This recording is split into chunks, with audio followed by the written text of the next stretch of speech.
Bread आणि बटाट्यापासून अगदी खमंग कुरकुरीत असा नाश्ता बघणार आहोत. चवीला तर एक नंबर आणि खूप भारी असे लागणारा हा नाश्ता आहे. 4 ब्रेडचे स्लाइस घ्यायचे, सर्व बाजूच्या कडा काढून घ्यायच्या आहे. 2 बटाटे घ्यायचे उकडलेले, खिसणीने छान मऊसूद असं खिसून घ्यायचं आहे. 1 चमचा चाट मसाला, 1 चमचा गरम मसाला, अर्धा चमचा हळद, बारीक चिरलेली कोथिंबीर, बारीक चिरलेले मिरची, चवीनुसार मीठ आणि मिक्स ऑर्गॅनिक घालून बटाट्याचं सारण तयार करून घ्यायचं आहे.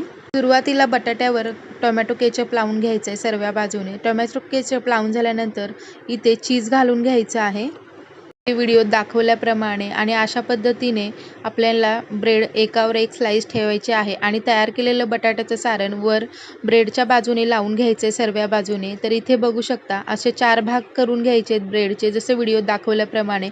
ब्रेड क्रम्सवर लावून छान त्याला कोटिंग करून तेलामध्ये फ्राय करून घ्यायचे आहेत. अगदी कुरकुरीत आणि ब्रेड बटाट्यापासून नाश्ता तयार झाला आहे. ब्रेड बटाट्याचे हे बाईट्स इतके चवीला सुंदर लागतात ना. व्हिडिओ आवडल्यास लाईक, शेअर आणि नक्की सबस्क्राईब